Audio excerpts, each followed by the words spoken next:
أشرف الأنبياء والمرسلين سيدنا ونبينا وحبيبنا وشفيعنا ومولانا محمد صلى الله عليه وآله وسلم وعلى آله وأصحابه أجمعين. In the name of Allah, most gracious, most merciful, all praise, thanks and gratitude is due to Allah, Lord of the universe.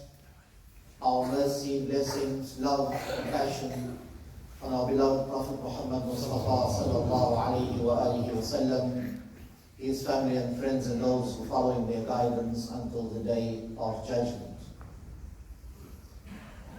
Respected A'immah, Board of Trustees, Musallis of the Khidmat al-Islam Masjid, I greet you with the universal greeting of Islam. Assalamu alaikum wa rahmatullahi ta'ala wa barakatuh.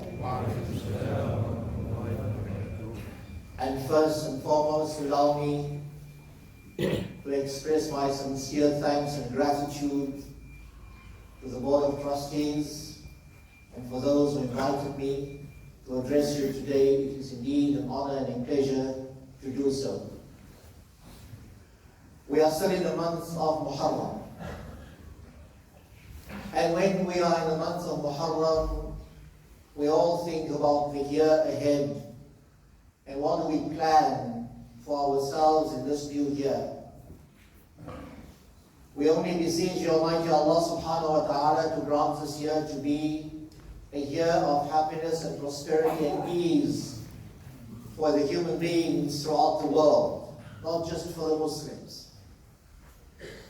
But if we really reflect on what Rasulullah sallallahu alayhi wa sallam did at the time of the Hijrah, and when Rasulullah sallallahu alayhi wa sallam reached Medina al-Munawwar,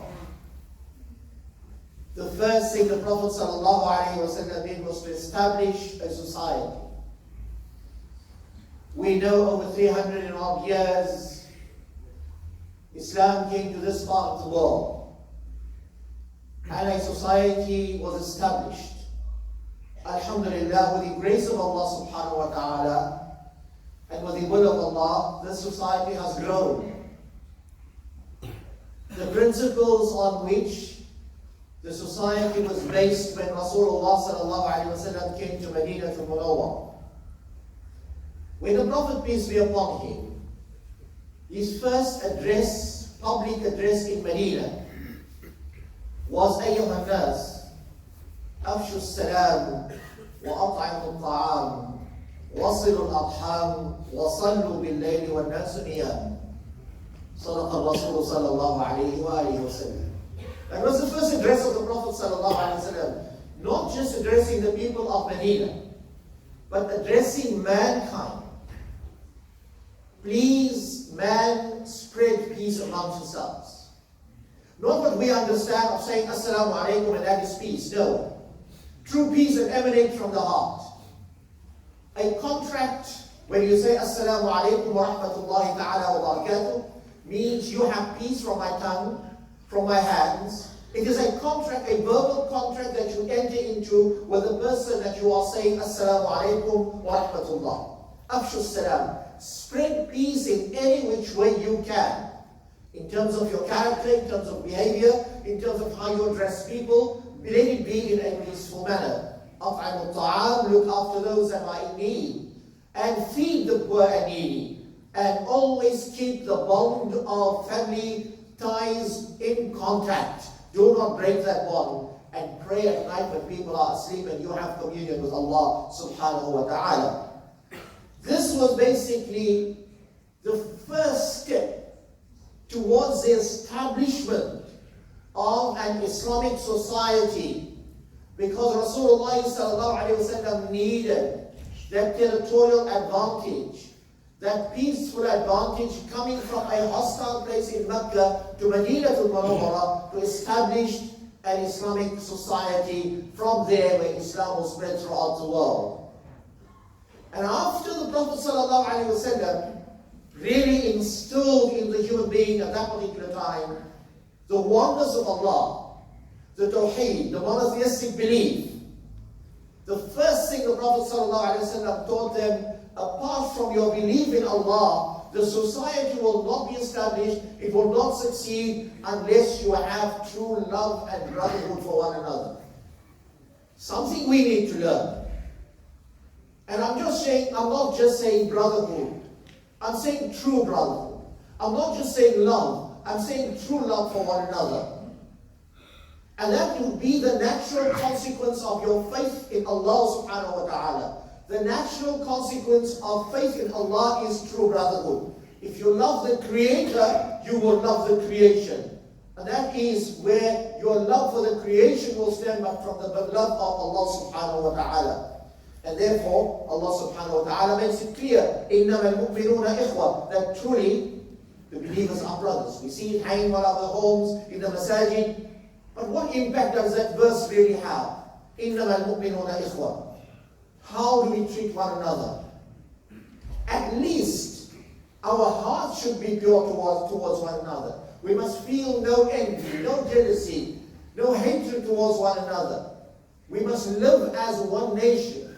And if the heart is not right, the Prophet ﷺ described it as the da'ul ummah, which is the disease of the ummah. Because if the heart is not right, this ummah will never flourish. You can never establish an ummah on disease. You must establish it on pure love, something that is pure within your heart and something that is pure from without as well, because the manifestation of what is in your heart will come out immediately. Deeper, we find the deeper the roots of your iman in Allah, the more fruits the tree will bear. The deeper the roots of iman in Allah subhanahu wa ta'ala, the more leaves the tree will have. You will be able to give more shade to others.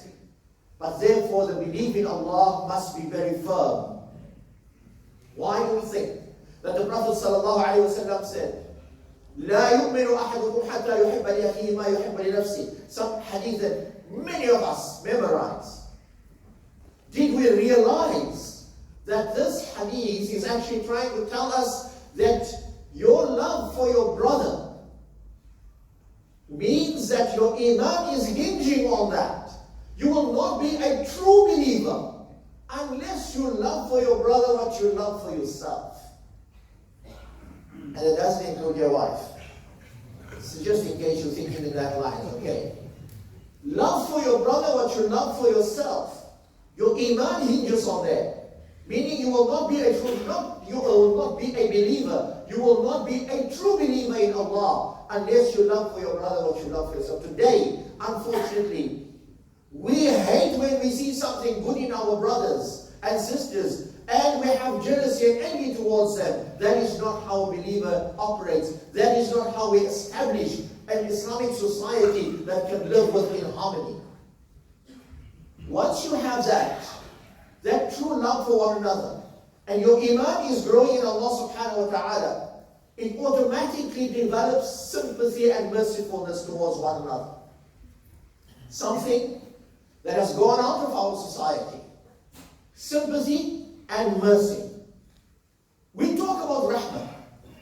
We see the rain, we say, MashaAllah, Allah send us rahmah today.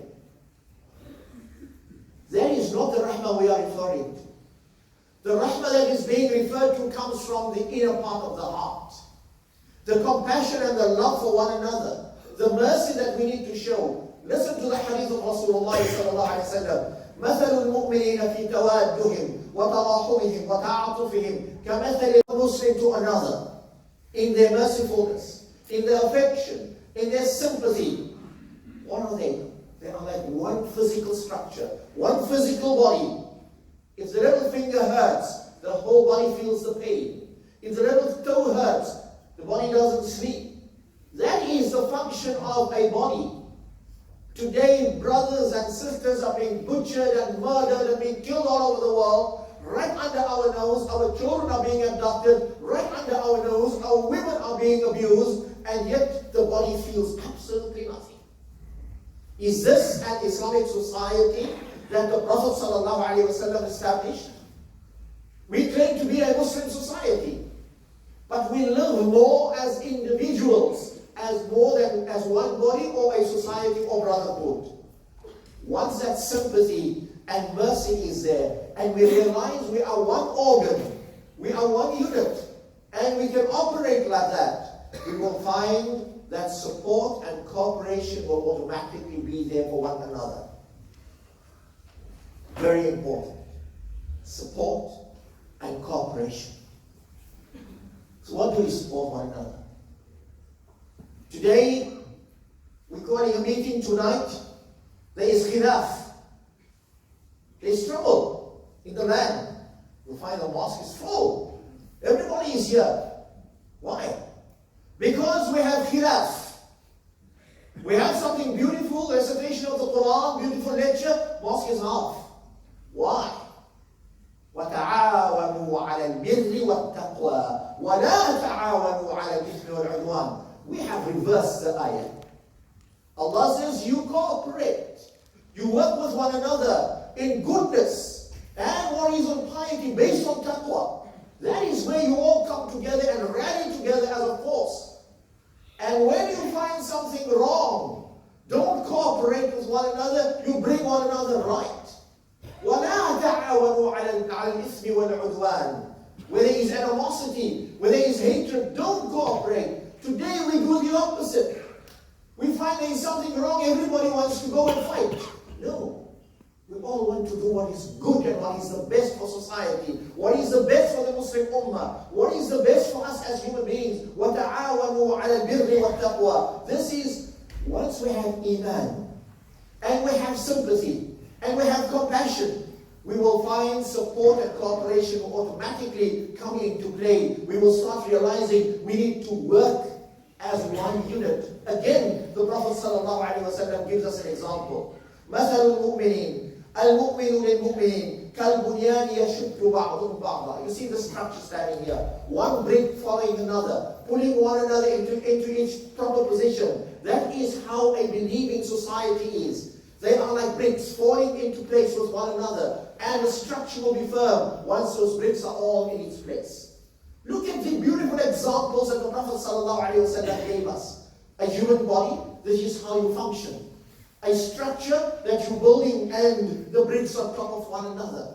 This is all about how a brotherhood should be operating, not the way we are going about it today.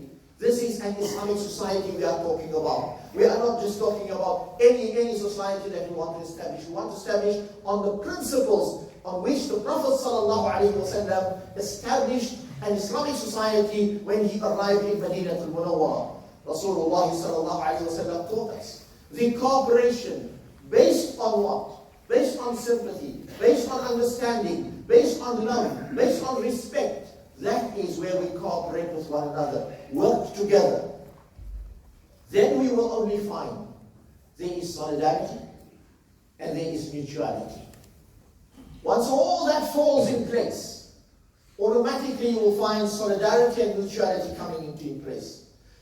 What do we mean by that? Solidarity, supporting of the rich will be supporting the weak. Those that are capable will help those that are incapable. Those that can help the helpless. Zakah comes into play. Today zakah is just a matter of, okay, fine, I'm going to pay my 2.5%. That's about it. Alhamdulillah. I've sent to the zakah fund, they can do with it whatever they want to, whatever they see fit. Alhamdulillah. I've paid my zakah. No. Zakah must come from the heart. Zakah must be given from a point of compassion and love for the next person.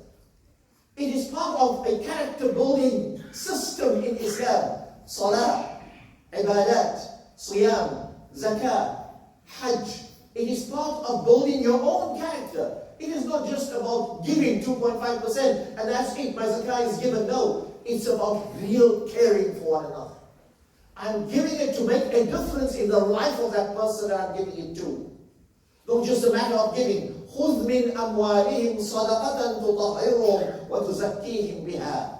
This is what Allah subhanahu wa ta'ala says. Give from your child, from your wealth that I have given you, that I have entrusted you with. Give that charity so that you can bring purity to yourself and to them. So they don't have to go and beg. But this all comes out of when you have mercy, when you have compassion, when you have love, when all that is in place, This is where your solidarity and mutuality comes into place. Therefore, the Prophet ﷺ says that you will not be a true believer if you go and sleep at night with a full belly and your neighbors are starving and they are hungry. What type of society are we in if we don't sleep and we do not even know what our neighbors are doing, what our neighbor's situation is? This is the type of society that we are living in. And once we have all that in place, there is solidarity, there is mutuality, there is love, there is compassion, there is sympathy, there is mercy. Then we find to consult with one another, to give advice to one another, and to receive advice from one another becomes a crucial part of establishing a beautiful Islamic society. Unfortunately today, mutual consultation, shura, has gone out by the window. I carry a position. I am in authority. I am the chairman. I am the treasurer. I am this. And I am the president. So you have to listen what I have to say because I am the authority. Allah. Sayyidina Abu Bakr radiallahu ta'ala used to say, I have never seen a person more consultative than the Prophet sallallahu alayhi wa sallam. Rasulullah sallallahu alayhi wa sallam. We used to receive the wahi from Allah. But he used to consult on a regular basis with those around him. In other words, I value your opinion. I value what you have to say to me. Even though I am Rasulullah sallallahu alayhi wa sallam. I am the Prophet of Allah. I am the Messenger of Allah. But yet I will consult with you on matters that is important to the society as well. Mutual consultation and advice to those that are in power and want to rule with an iron fist. Do not think that that is the way you're going to establish a beautiful Islamic society. No. Because we must be responsible people. We must be able to say that we can receive advice and we can give advice. What did the Prophet ﷺ said? Ad-deenun nasiha. Deen, the whole deen, your whole life. Deen is a way of life. Is nasiha. قُلْنَا لِمَنْ يَا رَسُولُ اللَّهِ. To who? Who gives advice? To whom must it be given? Rasulullah ﷺ says, لِلَّهِ وَلِكِتَابِهِ وَلِرَسُولِهِ وَلِأَئِمَّةِ الْمُسْلِمِينَ وَعَامَّتِهِمْ. From the book of Allah you take advice. From the hadith of Rasulullah sallallahu alayhi wa sallam you take advice. From the book of Allah, from His Rasul, and from the leaders in communities, and you take it from the general public as well. To all, everybody can give nasiha.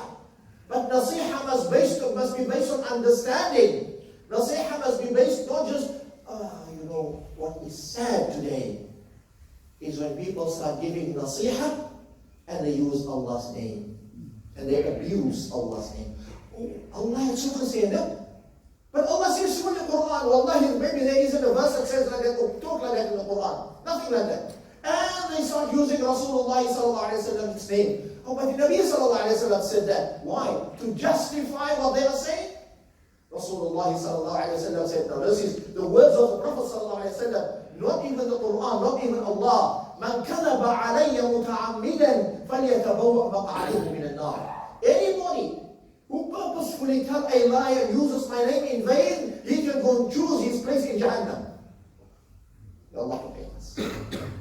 May Allah protect us. Let alone those who use Allah's name. This is just using Rasulullah sallallahu alayhi wa sallam name. You know, many times when you hear the Imam on the minbar, and the Imam is reading the hadith of Rasulullah sallallahu alayhi wa sallam, and after the hadith, the Imam says, "Oh, kama qal," something like that. The Prophet sallallahu alayhi wa sallam said something like that. When it comes to Rasulullah sallallahu alayhi wa sallam, you have that leeway of saying the Prophet sallallahu alayhi wa sallam said something like that. When it comes to Allah, you do not have that leeway to say Allah said something like that. No. You must say what Allah said with knowledge and understanding. You do not quote Allah unless you know what you are talking about. Unless you have learned. Unless you understand the context in which Allah is saying it. Unless you know when it was revealed and why it was revealed. Do we know all that? And yet Allah's name is just being thrown around. Allah says this, Allah says that. And wallahi, the person who's saying Allah says this, Allah says this, may Allah subhanahu wa ta'ala guide you, inshaAllah. May Allah guide us all, so that we do not use Allah subhanahu wa ta'ala's name in vain. And once we have all this in place, there is mutual consultation. There is no dictatorship, that we talk to one another, that we understand which way we are going. Then we find a society that is then built on true purification, and you will find that society will advance. And once that is all in place, your sympathy, your mercy, your compassion, you will find there will be justice in that society. Any society where there is no justice, no fair play. You know, somebody said, what is the meaning of the word justice? And somebody says, just us. It's not just us. It is justice, fair play, being fair with everybody. And what is more important, when we talk about fair play, when we talk about justice, justice needs to start where? In our homes. It needs to start from the home. You know, when we talk about authority, and we talk about mutual consultation, and we talk about the dictatorship, I want us all to understand, male folks especially, you are not in a dictatorship relationship with your wife at home. You are not in a dictatorship relationship with your wife at home. You are in a mutual consultation relationship with your wife at home. You need to consult with her. You need to talk to her. You need to value her opinion. You need to look after her and care for her what she has to say. It is not a dictatorship. And if there cannot be any justice in the home, how do you expect justice to be in society when the home is the cornerstone of society?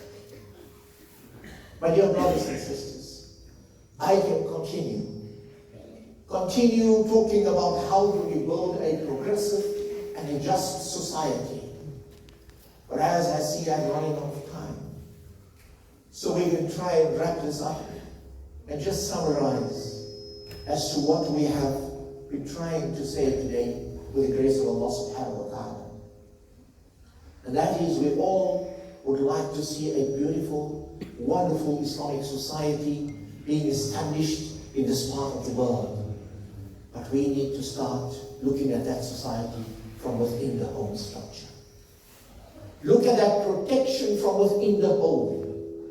Remember this, الْمُؤْمِنُونَ وَالْمُؤْمِنَاتُ بَعْضُهُمْ أَوْلِيَاءُ بَعْضٍ.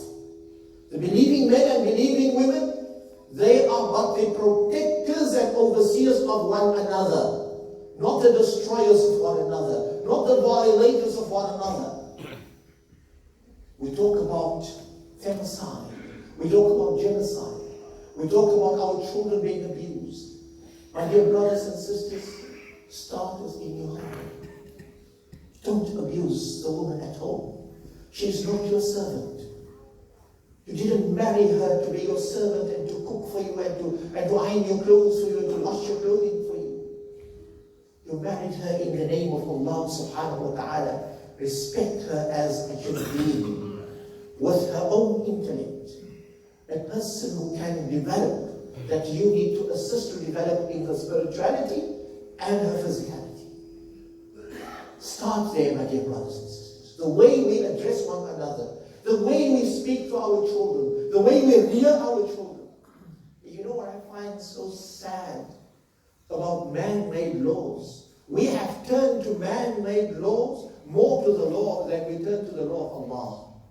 Allah subhanahu wa ta'ala's law is so beautiful. Allah's law is for us, to protect us. It didn't come for Allah, it came for us.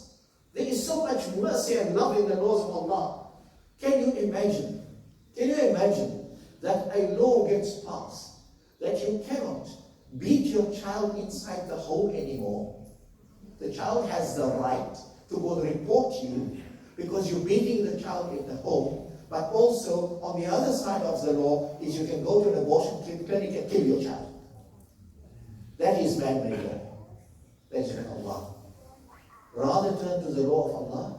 Protect one another. Protect yourselves. Protect your families from the punishment of Allah subhanahu wa ta'ala. Know that Allah is most merciful. And do not ever, ever, ever despair of the mercy of Allah subhanahu wa ta'ala. And we ask Allah subhanahu wa ta'ala to bless us, protect us, and to protect this Islamic society, to bring ease in the world wherever there might be difficulty. Especially our brothers, whether they are Palestine, in Syria, Pakistan, in Kashmir, wherever they might be. May Allah bring ease to all of them, to the Muslim world and to humanity at large. May we in this part of the world be protected against crime, against violence, and our women especially, may Allah protect all of us.